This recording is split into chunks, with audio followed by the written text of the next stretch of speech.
The RakJak is a great product line, and today we're going to do a quick demonstration with a TBT2. We've got a couple different accessories and units here to choose from. So I'm going to take my crib stand off here and my TBT2 RakJak. Want to hook it up to your airline. 120 PSI is the recommended pressure for this. You've got your control valve here, which gives you a lot of control with the speed of the lifting. So we're going to get our jack pad onto a nice solid jacking point here.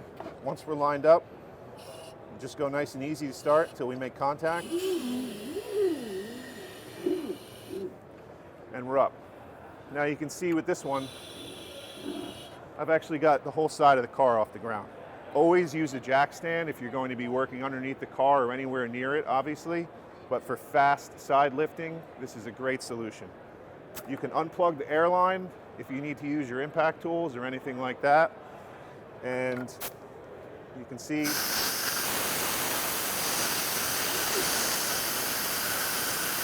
controlled lowering. Let's say you went too far and you need to just tweak it up. Tons of control with this valve. Now what's inside of this RakJak are telescoping steel cylinders. That's giving you lateral stability as you're lifting. It's got a safety relief valve, so you don't have to worry about overinflating the bag. It's American made, comes with a 7-year warranty. For fast side lifting, this is a great thing to look into.